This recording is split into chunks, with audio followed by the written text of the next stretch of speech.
Bagi sebagian besar orang di dunia ini, harta memang teramat sangat menyilaukan. Bahkan terkadang begitu memprihatinkan karena banyak tali silaturahmi yang putus karena harta. Banyak orang saling membunuh dengan sesama saudaranya karena harta. Bahkan banyak pula keluarga terpecah belah karena harta, terutama jika memperebutkan harta warisan. Apalagi di zaman sekarang ini, banyak yang memperebutkan warisan hingga menghalalkan segala cara demi mendapatkannya. Dan berikut, On The Spot telah merangkumnya ke dalam tindakan gila karena warisan.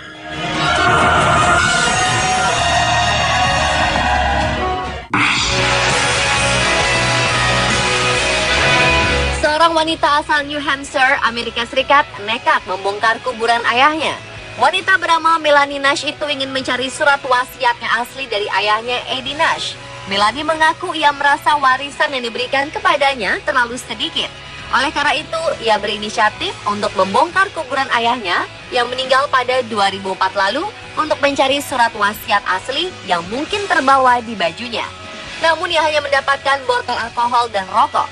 Akibat kisah gila yang dilakukannya, Melanie akhirnya ditangkap polisi setempat. Ia pun mendapat hukuman kurungan penjara selama 1,5 tahun.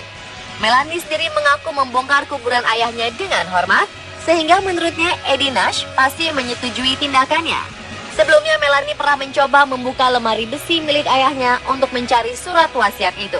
Karena tidak berhasil, ia pun memutuskan untuk melakukan tindakan unik dengan membongkar kuburan ayahnya.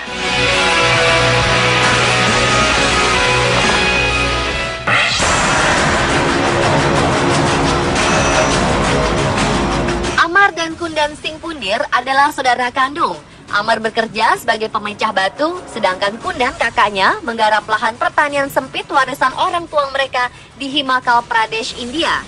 Dua bersaudara berusia 40 tahunan itu selalu tinggal bersama. Mereka berbagi apa saja dari mulai rumah, pekerjaan, bahkan berbagi istri. Dan memang sudah menjadi tradisi di desa tempat mereka tinggal tersebut bahwa hal serupa juga terjadi pada keluarga lainnya. Hal seperti itu disebut dengan fraternal polyandry, yakni kakak beradik dari satu keluarga menikah dengan perempuan yang sama. Biasanya pernikahan seperti ini bermotif tradisi dan ekonomi. Bagi kebanyakan orang, cara seperti ini memang unik, bahkan bisa dibilang gila. Namun tidak bagi 200-an orang yang tinggal di desa tersebut. Dan itu pula yang terjadi pada Amar dan Kundan. Desa mereka berada di bibir jurang sebuah bukit setinggi hampir 180 meter. Sebagian besar penduduknya hidup bercocok tanam di lahan sempit. Di wilayah yang keras seperti itu, tak cukup lahan yang bisa diolah atau ditinggali. Jadi daripada mencari istri sendiri-sendiri dan harus berbagi lahan warisan, kakak beradik seperti mereka kemudian menikah dengan perempuan yang sama. Dengan begitu, tanah warisan tidak terbagi-bagi lagi. Si istri Indira Devi mengaku hidup dengan dua suami bukan perkara mudah. Sama seperti keluarga lain, mereka juga sering bertengkar. Dari Kundan dan Amar, Indira memiliki 3 orang anak, 2 laki-laki dan 1 perempuan.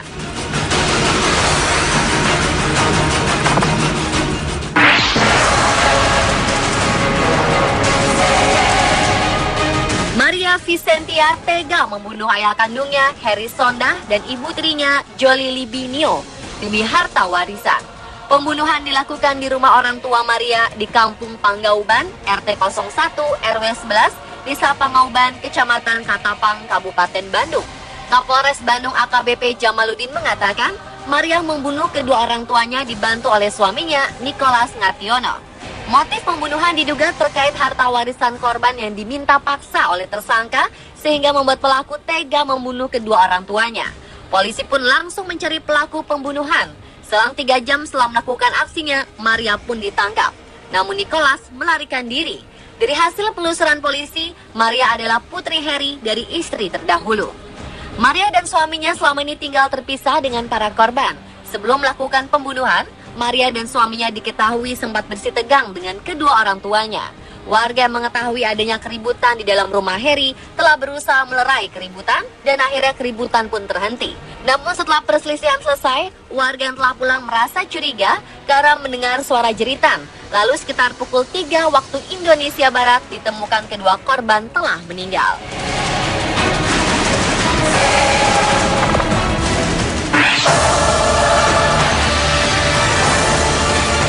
Menjadi anak tunggal dari keluarga terkaya di Australia, Gina Rinehart, mewarisi seluruh kekayaan dan perusahaan tambang milik sang ayah. Unik ya, meski pernah menjadi pewaris tunggal keluarga kaya, Rinehart tak sedikit pun berniat mewariskan harta pada anak-anaknya. Wanita terkaya di Australia ini tercatat memiliki total kekayaan mencapai 15,2 miliar US dollar atau sekitar 202,3 triliun rupiah. Meski memiliki 4 anak yang siap menggantikan posisinya di perusahaan, namun Rinehart tak menunjukkan niat untuk mewariskannya. Baginya, tak satu pun dari anaknya memiliki kemampuan untuk meneruskan bisnis keluarganya tersebut. Kondisi inilah yang mendorong Rinehart terjerumus ke dalam skandal perebutan kekuasaan perusahaan dengan 3 anaknya. Sementara si bungsu Ginny Rinehart mengikuti semua perintah ibunya. Namun ketiga anak kandungnya yang lain tak terima karena sang kakek juga mewariskan harta untuk cucu-cucunya dan bukan pada Rinehart semata. Skandal perebutan harta kekayaan dan bisnis keluarga itu terekam dari email yang dikirim ketiga anak pertamanya pada sang ibu pada 3 September 2011. Beberapa hari sebelum ulang tahun anak bungsunya, Ginia Rinehart yang ke-25 yang mengirim email balasan pada kakak-kakak Ginia. Dalam email tersebut ia mengatakan akan mengelola seluruh warisan ayahnya sendirian hingga 2068. Artinya saat itu Rinehart berusia 114 tahun. Namun ketiga kakaknya, khususnya John Langley Hancock, selaku anak pertama, tak henti menuntut apa yang menjadi haknya. Hal ini mengingat sang kakek yang juga mewariskan harta untuk cucu-cucunya. Lalu pada awal Oktober 2013, hati Rinehart dikabarkan melunak. Ia menawarkan untuk menyerahkan posisi manajemen ke salah satu dari 2 anak pertamanya. Langkah itu diambil Rinehart untuk mengakhiri gugatan anaknya yang diajukan sejak September 2011 silam.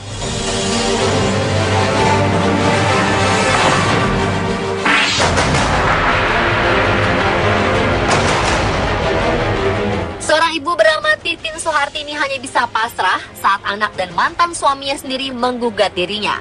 Tak pernah terbersit sedikit pun di pikirannya bahwa orang-orang terdekatnya sendiri yang menjerumuskannya ke penjara. Dan itu semua karena masalah perebutan rumah. Tak pelak betapa sedihnya hati Titin karena di persidangan sang anak mewakili sang ayah menggugat dirinya. Merasa tertekan dan stres berat, kesehatan Titin pun menurun. Berat badannya terus menyusut sejak sengketa tanah semakin meruncing pada Oktober 2014 lalu. Ia merasa sangat lelah karena setiap hari selalu saja ada orang yang datang menanyakan rumah. Dan Titin baru tahu jika anaknya sendiri sudah menjual rumah yang ia huni dengan cara online. Sidang perdana telah dilakukan pada tanggal 5 November 2014, sementara awal berkas kasus telah dilimpahkan pada 24 Oktober 2014 lalu. Paul pun menambahkan bahwa sertifikat rumah memang bukan atas nama tergugat atau Titin Soehartini. Dalam gugatan tersebut, Titin terancam hukuman 3 bulan penjara. Wanita yang kini menjanda dan beranak 7 tersebut terpaksa keluar dari rumahnya di perumahan Taman Cibalagung, Blok T nomor 2, RT 02, RW 05, Kelurahan Pasir Jaya, Kota Bogor.